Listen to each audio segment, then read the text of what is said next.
계속해서 배우겠습니다. 지난주에는 성찬식이 있어서 성찬식에 대한 내용을 먼저 배우고 앞에 내용을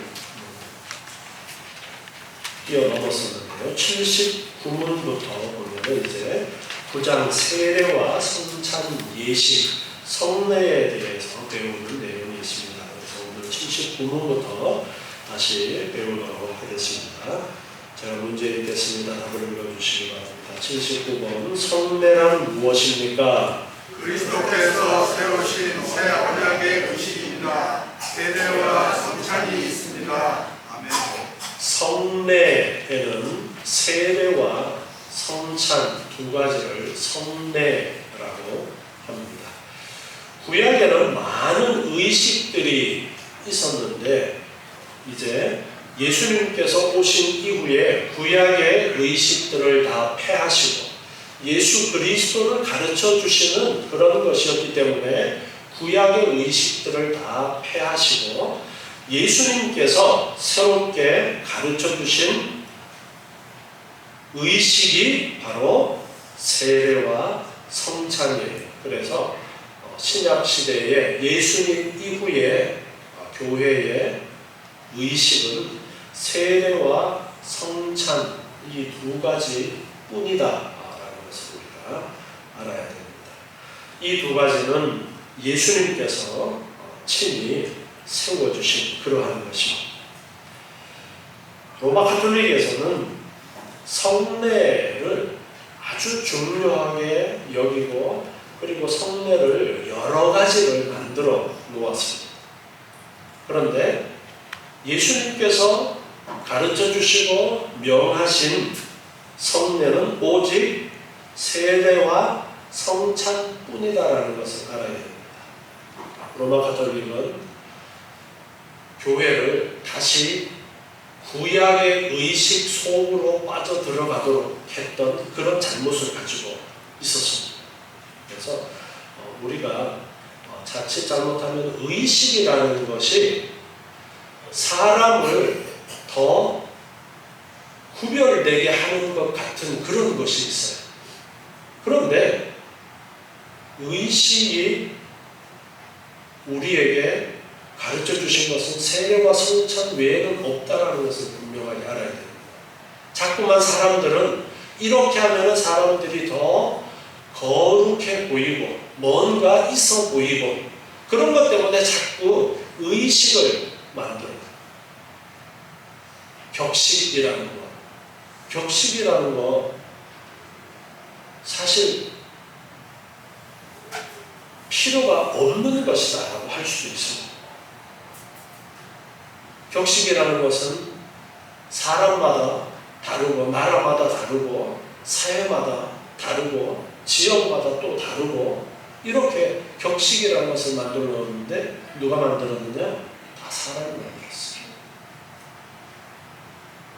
우리나라가 장례 문화가 우리나라만의 장례 문화가 있는데 이 장례 문화의 근본이 어디에서 따왔느냐? 완전 짬뽕입니다. 그런데 이 짬뽕된 장례 문화를 바꾸기가 참 쉽지가 않습니다.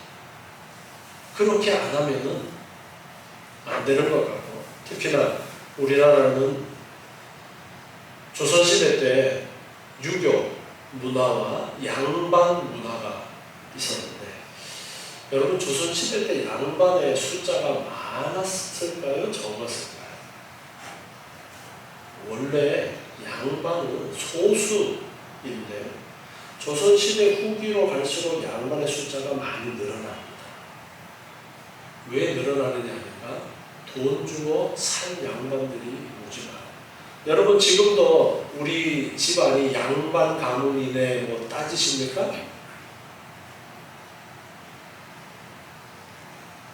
지금 따지는 사람들은 좀 우스운 사람이라고 할 수 있습니다. 그런데 그 유교 문화와 양반 문화의 뒤를 이어서 대한민국이라는 우리 나라가 세워지고 지금까지 왔기 때문에 그 습성이 참 벗어나기가 어려워서 그래서 헌혜허식이 참 많았죠.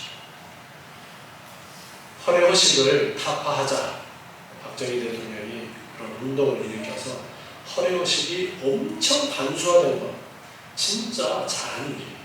그렇지 않았더라면 지금까지도 뭐 장례 치르면은 5일장은 보통이고 엄청 오랫동안 장례를 치르고 뭐 결혼식 하는데도 엄청나게 또 헌혜허식하고 모든 것에 엄청난 헌혜허식들이 많이 있었습니다.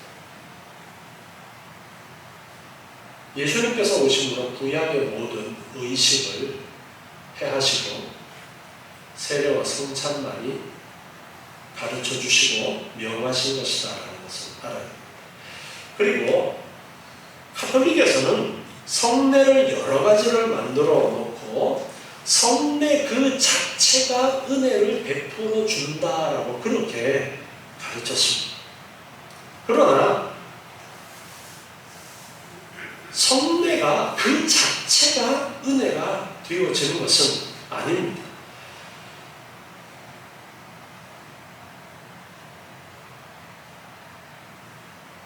성례를 집례하는 그 사람에 의해서 좌지우지 되어지는 것도 아니에요. 가톨릭에서는 그것을 또한 강조를 하고 있고 하는데 고린도전서 3장 6절부터 말씀해 보면은 바울이 고린도 교회를 향해서 그런 말을 하죠.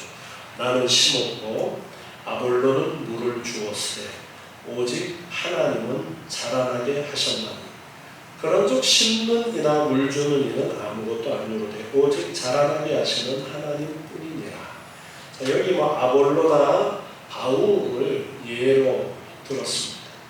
사람이 하는 어떤 일이 중요한 것이 아니라 하나님이 하시는 일이 중요하다라는 것을 말합니다. 그렇기 때문에 성례를 집례하는 사람이 어떤 특별한 은혜를 전달해 주거나 하는 그런 것이 아니다라는 것을 분명하게 또한 우리는 기억해야 됩니다. 오직 성례전이 효력 있게 되어지는 것은 성령의 역사와 그리고 예수님께서 그 성례를 제정해 주시고 그 성례를 축복하셨기 때문에 그래서 세례와 성찬의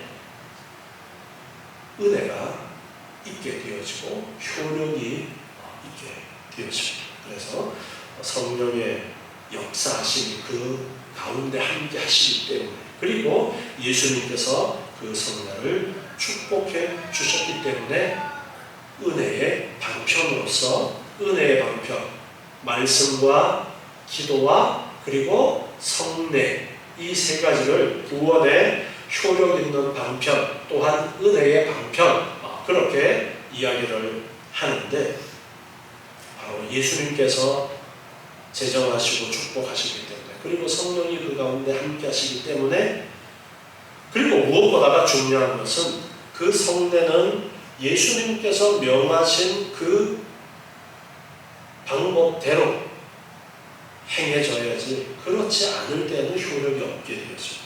예수님께서 정해 주신 방법대로 그 성례가 진행되어질 때 효력이 있게 되어지는 것입니다. 그래서 성례를 세례문답에서 이렇게 정리해서 가르쳐주고 있는 거예요. 그리스도께서 세우신 새 언약이다. 예수님께서 세우신 새 언약이 세례와 성찬이다. 그리고 예수님께서 세우신 의식은 세례와 성찬뿐이다. 그렇게 성례를 가르쳐주고 있습니다. 두 번째로 80번 세례의 뜻은 무엇입니까? 죄를 씻는다는 뜻입니다. 네, 죄를 씻는다는 뜻이다. 81번 세례는 무엇으로 행합니까? 물로 행합니다. 네. 세례는 죄를 씻는다라는 그러한 의미가 부여되어지고 물로 행한다. 물로 우리가 손을 씻거나 몸을 씻거나 하는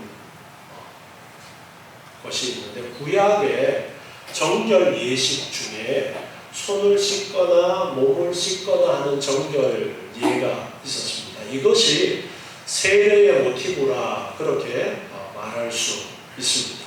그런데 세례는 예수님께서 정해 주신 그러한 것으로서 신약 시대에 이제 물로 세례를 주도록 그렇게 하신 것인데 세례에는 몇 가지 방식이 있습니까? 물을 뿌림과 물을 쏟아 넣음과 침대 세 가지 방식이 있습니다. 이들은 모두 상징적인 것으로 아무런 차이가 없습니다. 장로교는 물을 뿌리는 세례 의식을 행합니다. 네. 물로 세례를 주는데 그 방식에 몇 가지가 있느냐? 물을 뿌리는 방식, 물을 조금 찍어서 머리에 뿌리는 그 방식, 그리고 물을 붓는 방식, 바가지로 머리 위에 물을 붓는 방식, 그리고 세 번째는 침례라고 해서 물에 완전히 푹 잠기는 방식이 있습니다. 우리 장로교회에서는 물을 뿌리는 세례 의식을 하는데 장로교회에서 침례를 하면 될까요? 안 될까요?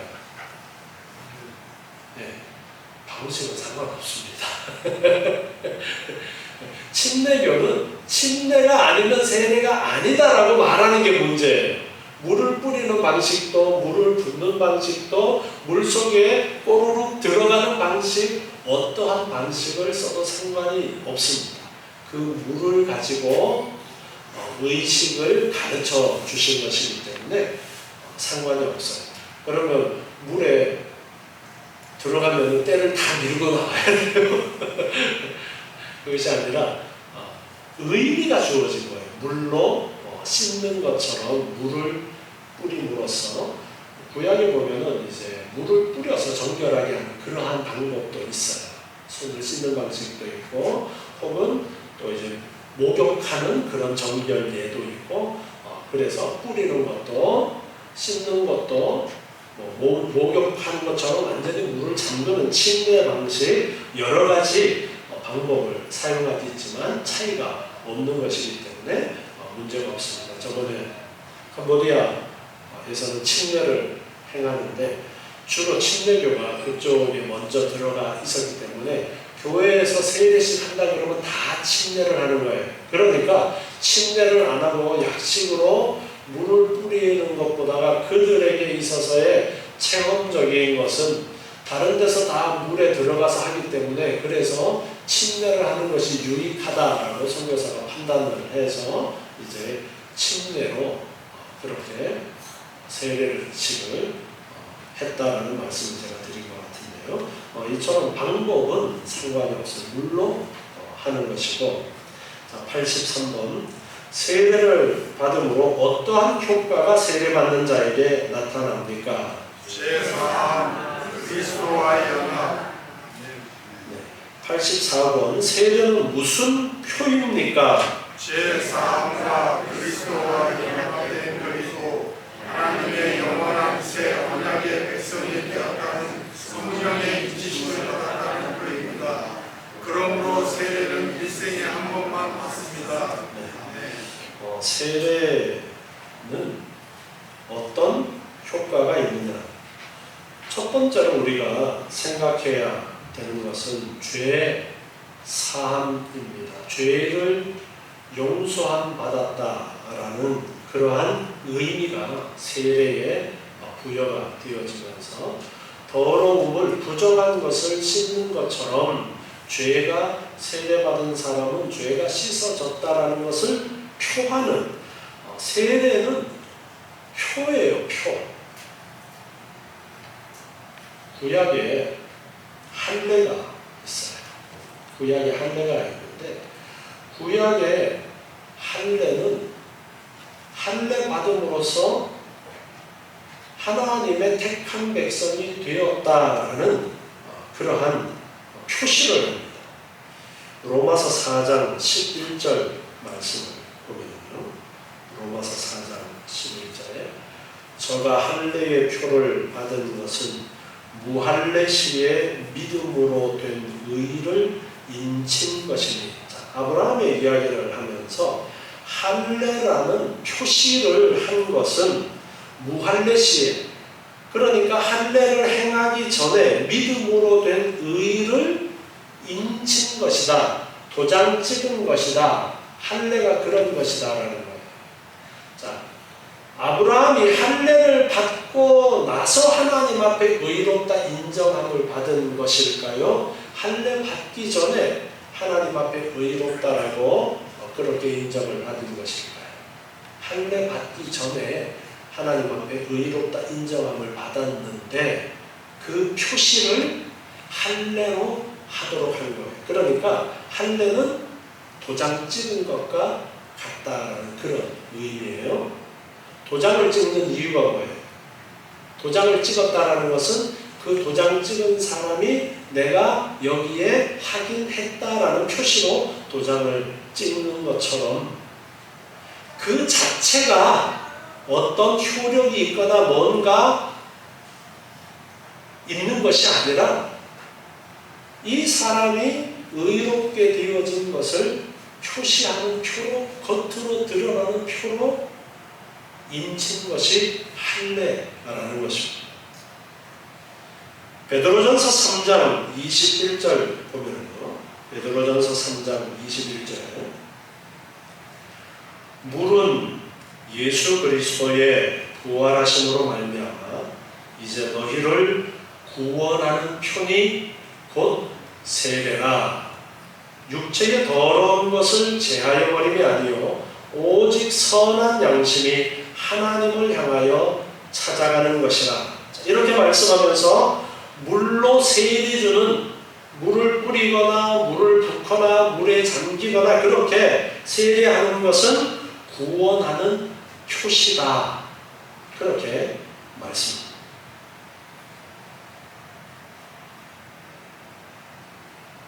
그러면서 육체의 더러운 것을 제하여 버림이 아니요 선한 양심이 하나님을 향하여 찾아가는 것이다.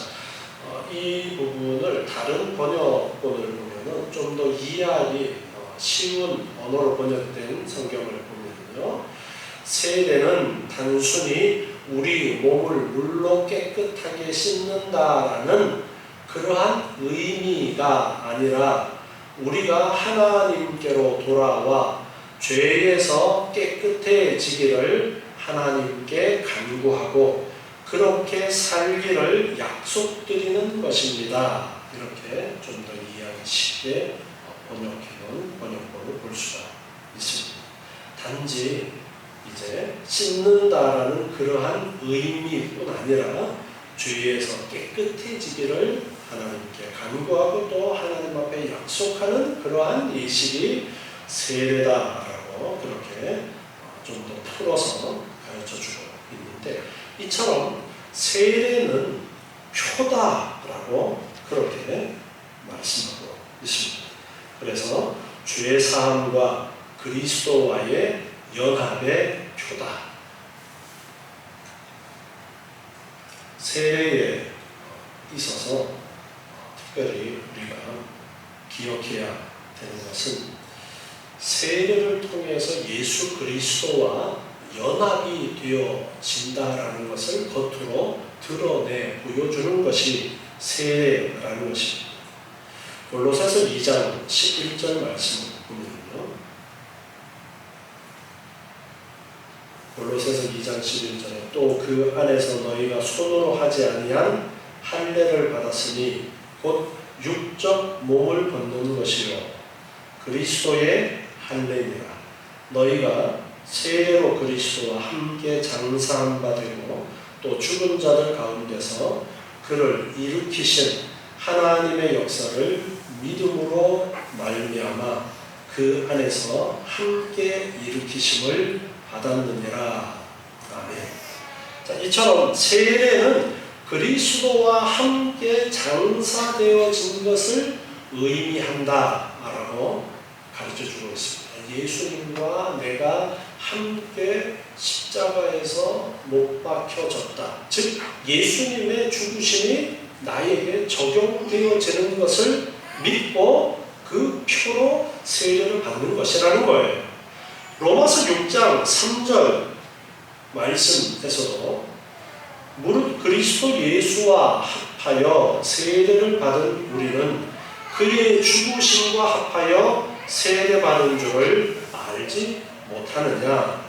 그러므로 우리가 그의 죽으심과 합하여 세례를 받음으로 그와 함께 장사되었나니 이는 아버지의 영광으로 말미암아 그리스도를 죽은 자 가운데서 살리심과 같이 우리도 또한 새 생명 가운데서 행하게 하려 함입니다. 만일 우리가 그의 죽으심을 본받아 연합한 자가 되었으면 또한 그의 부활을 본받아 연합한 자가 되리라. 이렇게 말씀하시면서 주의 죽으심과 합하여 세례를 받았다라고 그렇게 가르쳐주고 있습니다.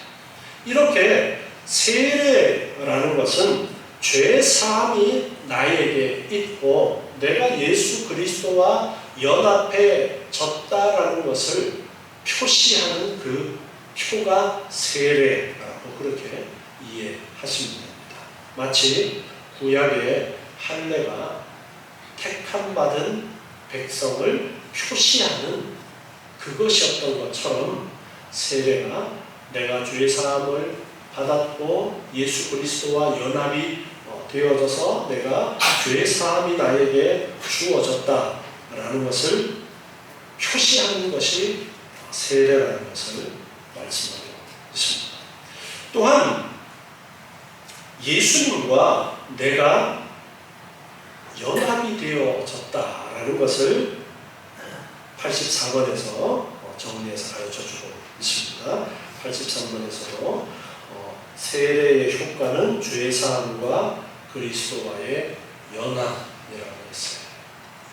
세례를 보통 그냥 교회에 나오면 시간 지나면 장로교에서는 학습이라는 과정을 거치고 그리고 세례를 받고 그리고 집사 되어지고 원사, 장로 되어지고 이런 식으로 하나의 계단 올라가고 또 하나의 계단 올라가고 또 하나의 계단 올라가고 그렇게 생각하는 경우가 많이 있습니다.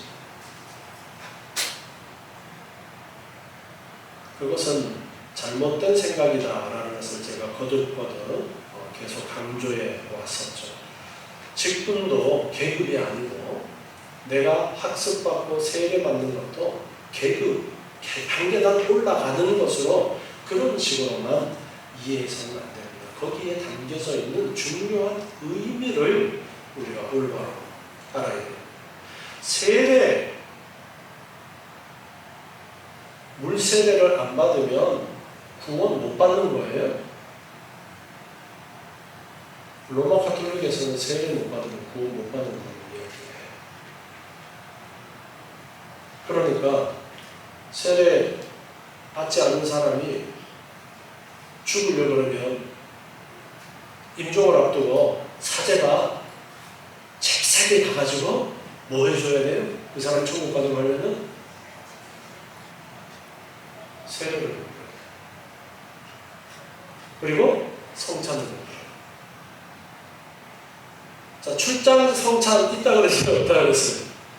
출장 성찬 없어요. 근데 가톨릭에서는 잘못된 단추를 하나 깨고 나서 보니까 그렇게 하지 않으면 안 되는 거예요. 그래서 점점 이상한 길로 가서 세례도 출장 가서 세례 주고 출장 가서 성찬 베푸고. 자, 그런데 그만 사제가 가다가 길이 막혀가지고 가다가 마차가 바퀴가 빠지거나 해가지고 그만 사제가 도착하기 전에 죽어버렸어. 그럼 어떻게 해요? 그 사람 천국 가요, 못 가요? 못 가잖아요. 그럼 어떻게 해야 돼요? 고민하는 거 다른 방법 없을까? 그래, 연옥을 만들면 되겠구나. 그래서 연옥 교리를 또 만드는 거예요. 죽은 다음에 연옥에 가 있는 사람들을 위해서 이 땅에 있는 사람들이 그 사람을 위해서 헌금하고 빌어주면은 그 사람이 천국 갈 수 있다는 또 해괴망측한 그런 교리를 만들게 되는 거예요. 자, 세례라는 것은 의식이에요. 표하는 거예요. 표시하는 거예요. 자, 내가 문서를 확인했어요. 도장 안 찍었다고 확인 안 한 거예요? 아니에요. 읽었으면 읽은 것이잖아요. 그런데 표를 하는 것은 외적으로 드러나는 것이 표예요. 세례가 그런 거예요. 세례는 외적으로 내가 정말 예수 그리스도를 믿는다라는 그러한 고백을 하고 나는 예수를 믿음으로 구원받은 자라는 그러한 확신 속에서 겉으로 드러나는 표식이 세례라는 거예요. 그 세례 자체를 받아야 구원 얻거나 그런 것이 아니라. 그리고 세례를 받는다라는 것은 오늘날 한국교회 안에서는 그냥 시간 지나면 세례식 있을 때 세례받고 세례 받기 전에 공부도 안 하는 그런 교회들도 많이 있죠. 그냥 그렇게 세례, 그냥 시간 지났으니까 세례 받고 그렇게 가는 경우가 많이 있는데 그 의미를 올바로 알아야 돼요. 어떤 의미가 있고 그리고 표시를 하는 것이냐, 이게 분명하게 있어야 됩니다. 우리가 세례식을 할 때 질문을 하기도 하지만 내가 정말 예수님께서 나의 죄를 위해서 십자가에서 죽으셨고 그 예수를 믿는 자는 예수님과 연합되어져서 내 죄가 십자가에 못 박혔고 나는 예수 그리스도의 그 공로를 힘입어서 구원받았다, 새 생명을 얻었다, 천국 백성이 되었다, 예수 그리스도와 하나가 되어졌다, 이것을 믿고 많은 사람 앞에서 고백하는 것이 세례예요. 그러니까 그러한 고백이 가짜 고백일 수도 있겠죠. 그렇지만 우리가 세례를 공부하면서 다시 한번 내가 여러 사람 앞에서 고백했던 그 고백, 어쩌면 그때는 의미도 모르고 그냥 시키는 대로 예하고 넘어갔을 수도 있지만 지금 이 시간에 우리가 다시 한번 나의 믿음을 돌아보고 나의 고백이 되어줄 수 있어요. 그리고 세례가 주는 엄청난 유익을 우리는 볼 수 있어야 돼요. 세례가 주는 엄청난 유익, 죄 사함과 그리스도와의 연합이라는 거. 예수님과 내가 연합이 되어졌어.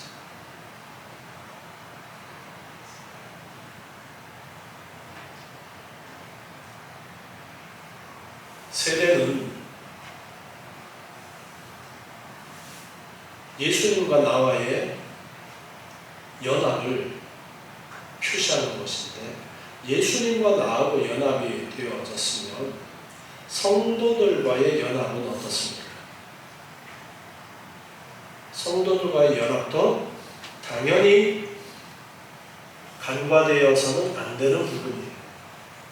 내가 성도들과도 함께 연합이 되어진다라는 것을 알아야 해요. 교회가 많은 핍박 가운데 있을 때에는 세례를 받는다라는 것은 함께 죽음의 공동체 안에 들어가는 통과 예식이었습니다. 세례를 받아야 몰래 숨어서 예배드리는 그 장소로 그들이 들어가서 함께 생활할 수 있는 그러한 조건이 되어졌었어요.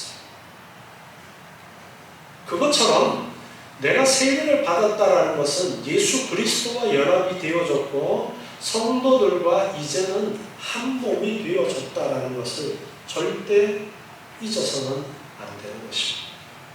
내가 세례를 받을 때에 그 고백 속에 예수님께서 가르쳐 주신 그 세례라는 그러한 의식을 우리가 치르면서 그러한 배움과 그러한 고백이 되어졌어야 됩니다. 그래서 우리는 오늘 세례를 배우면서 예수님과 내가 연합되어지는 것이 세례고 또한 성도들 간에 연합되어지는 세례라는 것을 잊지 말아야 됩니다.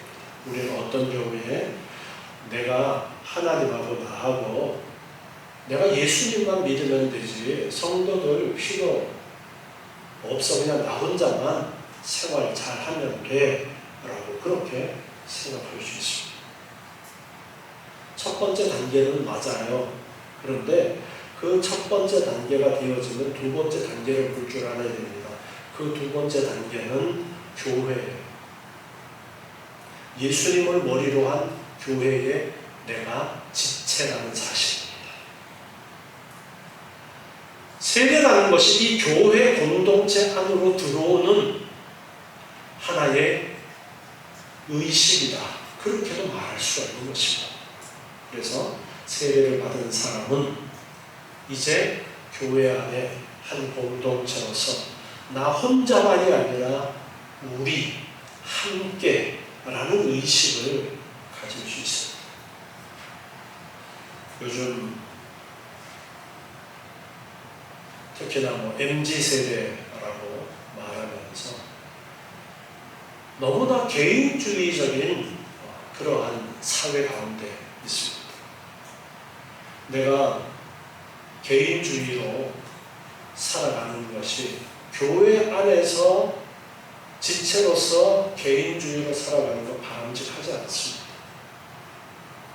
하나님은 교회 안에서 함께 모든 것을 해나가도록 그렇게 주셨어요. 하나님이 한 사람에게 모든 것을 주시지 않았습니다. 누구나 아무리 많이 가지고 있는 것 같아도 그 사람에게 부족한 부분이 반드시 있고요. 아무리 없는 것 같아도 아무것도 가진 것이 없는 것 같아도 누구나 다른 사람보다 더 뛰어난 부분을 가지고 있습니다. 하나님이 그렇게 하셔서 공동체를 이루고 교회를 이루고 서로 평균하게 되도록 하셨다는 것을 우리가 알아야 됩니다. 그렇기 때문에 나는 독불장군 나 혼자 모든 것을 다 할 수 있으니까 다른 사람 도움이 필요 없어. 그것도 잘못하는 거예요. 도움을 받지 않는 것도 잘못하는 거예요. 나는 도움 주지도 않고 나 혼자 그냥 살 거야. 잘못하는 거예요. 도움을 안 주는 것도 잘못이지만 도움을 받지 않는 것도 잘못이에요. 그래서 내 부족한 부분을 내어놓고 도움을 요청해야 되는 것이고 또한 연약한 자들의 모습을 보면서 나에게 하나님이 더 주신 부분을 같이 나누는 것. 이렇게 교회 공동체로 살아가도록 하시는 그 첫 번째 하나의 의식이 세례라는 것을 우리가 또한 기억해야 되는 것입니다. 84번 질문의 두 번째 보니까 하나님의 영원한 새 언약이 백성이 되었다는 성령의 인치심을 받았다는 표다 그랬어요. 성령의 인치심은 없으면 구원받지 못하는 것입니다. 그런데 성령의 인치심을 받았다라는 것이 사실 겉으로 표시가 안 됩니다. 그런데 교회가 그 사람을 점검해보고 확인해보고 신앙 고백을 듣고 믿습니까? 네, 믿습니다. 그렇게 하겠습니까? 예, 그렇게 하겠습니다. 그렇게 대답하는 것을 그것이 진심이었다면 그 사람에게는 성령의 인치심이 있는 거예요.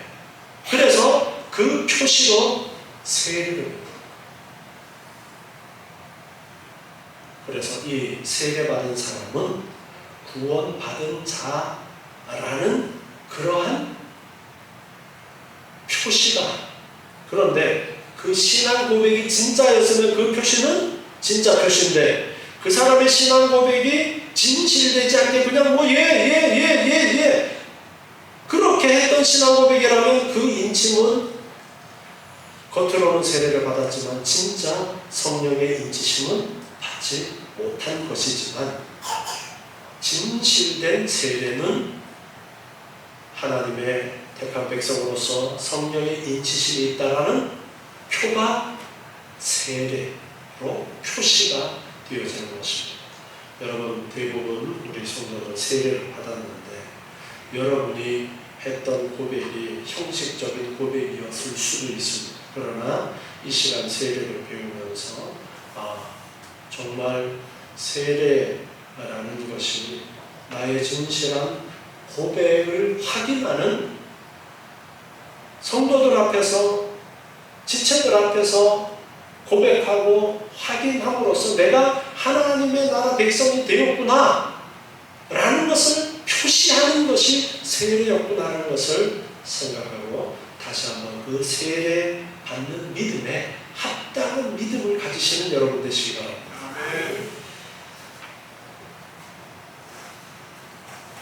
다음으로 85번 보니까요.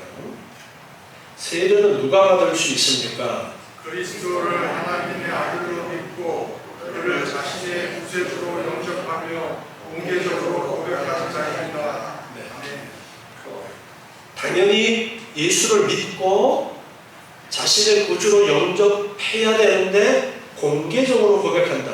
그래서 세례 줄 때 이렇게 세워서 문답을 하는 거예요. 여러 사람 앞에서 묻고 답하는 과정이 있는데 그 대답이 예라고 대답하라고 그렇게 했으니까 그냥 서가지고 그 의미도 생각하지 않고 그냥 예 했을 수도 있어요.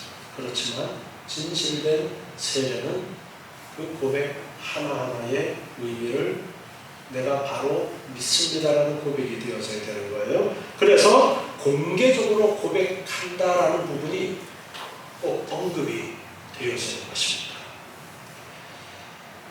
자, 여기에 한 가지 더 추가해서 유아세례 부분을 우리가 추가해서 생각할 수 있죠. 부모 둘 중에 한 사람이 믿는 그 부모의 자녀들은 언약 안에 있기 때문에 세례를 베풀 수가 있죠. 할례, 구약의 할례에서 그것을 우리가 배울 수가 있는 것이죠. 구약의 할례는 난지 8일 만에 했어요. 그래서 난지 8일 만에 할례를 행함으로써 이 자녀는 택한 백성입니다. 하나님의 백성입니다. 라는 표시로 할례를 행했는데 세례를 유아세례로 그런 의미로 부모들이 믿음으로 잘 키워서 하나님의 백성으로 손색이 없는 그런 믿음의 사람으로 키우겠습니다. 라는 약속을 하고 유아세례를 베푸는 것이죠. 86번 세례는 누가 베풀 수 있습니까? 하나님의 사역자로 부르심을 받은 목사가 베풀 수 있습니다. 네. 세례를 베푸는 것. 오늘 읽은 말씀에 보면은 마태복음 20장 19절에 그러므로 너희는 가서 모든 족속으로 제자를 삼아라. 그리고 아버지와 아들과 성령의 이름으로 성부, 성자, 성령의 이름으로 세례를 주라. 그렇게 말씀하십니다. 제자들에게 분부하신 명령입니다. 아무에게나 세례를 주도록 하신 것이 아니라 제자들에게 세례를 주도록 하셨습니다. 교회는 계속해서 이 세례를 주는 사람들을 함부로 세례를 주는 것이 아니라 세례를 주는 사람들을 특별하게 그렇게 구별을 했습니다. 이 의식이 무가치한 의식이 되지 않도록 하기 위해서 그렇게 구별을 해서 지금은 사역자로 부름을 받은 목사가 베푸는 것으로 그렇게 우리 장로교회에서는 룰을 정한 거예요. 그래서 아무나 가볍게 함부로 세례를 주는 것이 아니라 사역자가 장로교회에서는 목사 안수를 받은 사람만 세례를 주도록 그렇게 했습니다. 87번 세례는 몇 가지가 있습니까? 물세례와 성령 세례가 있습니다. 네, 성령 세례, 물 세례 그렇게 두 가지를 구분해서 말을 할 수가 있는데요. 88번 성령 세례는 무엇입니까? 죄를 회개하고 예수를 구주로 믿어 하나님의 자녀가 된 것을 성령께서 인치는 것이다. 성령께서 인치는 것. 그러니까 이게 진짜 중요한 부분이죠, 사실은. 그런데 우리가 물세례 받은 것은 겉으로 표시가 나요. 겉으로 표시가 나잖아요. 물을 뿌리거나 물을 붓거나 물속에 잠그거나 겉으로 여러 사람 앞에 보이게 그렇게 한단 말이에요. 근데 성령 세례 받은 거는 겉으로 표시가 나요. 아무런 표시가 나지 않습니다. 그래서 성령으로 인친 것, 성령 세례 받은 것을 물 세례로 표시를 하는데, 그런데 죄를 회개하고 예수를 구주로 믿어 하나님의 자녀가 된 것을 성령으로 인친다라고 했는데, 사실은 순서가 믿는 것보다 성령께서 오시는 게 먼저입니다. 성령의 역사하심이 먼저예요. 성령이 역사하셔야 믿을 수가 있는 거예요. 성령께서 우리 마음 가운데 들어오셔야 굳은 마음이 부드러운 마음으로 변화되어져서 예수 그리스도를 믿을 수 있는 마음이 생기는 거예요. 죽은 자 가운데 성령이 생명을 불어넣어 주심으로써 믿음이라는 활동을 할 수가 있게 되어지는 것입니다. 그래서 진실되게 믿는 자는 그 안에 누가 이미 계시다라는 것을 알 수 있는 거예요. 성령이 계시다라는 것을 알 수 있는 것이죠. 그런 사람은 성령 세례 받았다 그렇게 표현하기도 하고, 그렇게 인치심을 받은 자에게 겉으로 보이는 표시인 물로 세례를 주는 거예요. 89번 물세례는 무엇입니까? 목사가 물을 가지고 성부, 성자, 성령의 이름으로 베푸는 세례입니다. 예수님께서 바로 이 세례를 베풀라고 명령을 하신 것이죠. 제자들에게 복음을 전하고 그리고 믿는 자들에게 세례를 베풀어라. 정말 믿는 자에게 그래 너가 믿었으니까 너 믿는 자로서 표시로서 세례를 베푼다. 자, 제일 처음에 복음이 어디서부터 시작되었습니까? 유대 땅, 예루살렘부터 시작되어지죠. 예루살렘, 유대 땅에서 시작이 되어집니다. 자, 지금 그곳에 살고 있었던, 예루살렘에 살고 있었던, 유대에 살고 있었던 사람들은 할례 받은 사람들이에요? 할례 받지 않은 사람들이에요? 할례 받은 사람들이죠. 유대인들은 할례 받은 사람들이에요. 그러니까 할례를 너무나도 잘 알고 있는 거예요. 그래서 그들에게 세례라는 예식을 베푸는 것에 대한 의미를 너무나도 잘 알고 있었던 사람들이에요. 그래서 그렇게 믿는 자로서 너는 하나님의 진실된 구원받은 백성이 되었어라는 표시. 자, 그 앞에 이미 세례 요한이 와서 세례를 베풀면서 죄 사함의, 죄 용서의 세례에 대해서 많이 또 알려진 상태에 있었고, 정말로 예수 그리스도를 믿고 죄 용서를 받는 그 진실된 의미를 너무나도 잘 알고 있었던 예루살렘 유대인들부터 세례가 시작되어지면서 그 의미가 그대로 점점 이방 지역으로까지 전달이 되어지는 겁니다. 그래서 세례는 유대인들이 할례 받는 것처럼 그렇게 세례 받는 것이구나. 내가 예수를 믿음으로 죄 사함을 받고 내가 예수 그리스도와 연합이 되어졌다라는 그러한 겉으로 드러나는 표시가 세례구나. 여러분들도 그런 표시로 세례 받으신 줄을 믿으시기 바랍니다. 90번 이 두 세례는 어떤 관계가 있습니까? 예수 그리스도의 이름으로 시행되는 물 세례는 성령 세례를 확증하는 것입니다. 네.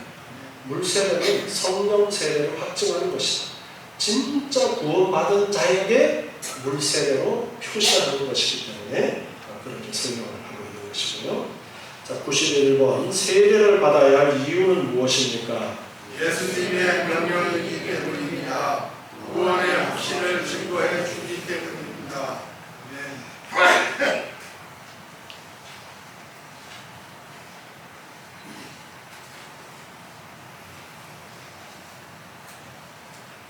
예수님께서 세례를 명령하셨습니다. 그래서 우리는 세례를 받습니다. 세례를 받아서 이제 여러분은 교회의 지체가 되었습니다. 예수님과 연합된 사람이 되었습니다. 그리고 나는 구원받은 자라는 겉으로 보이는 확신이 세례입니다. 옛날에 세례 받을 때에 내 진실된 고백이 없었더라도 지금 오늘 이 시간 여러분이 이 세례에 대한 말씀을 들으면서 정말 나는 예수님이 나의 죄값을 대신 치르기 위해서 십자가에 죽으셨고 그 예수를 믿는 자는 죄 사함을 받고 영원한 생명을 얻음을 믿으시면 여러분의 과거의 세례는 효력이 있게 되어지는 것입니다. 우리가 예수님께서 명령하신 이 세례와 성찬을 예수님께서 말씀하신 그대로 우리가 행하게 되어지면 그 세례와 그 성찬에는 효력이 있습니다. 제일 첫 번째 제가 강조했었죠. 그런데 올바로 행치 않으려고 하면 효력이 없어요.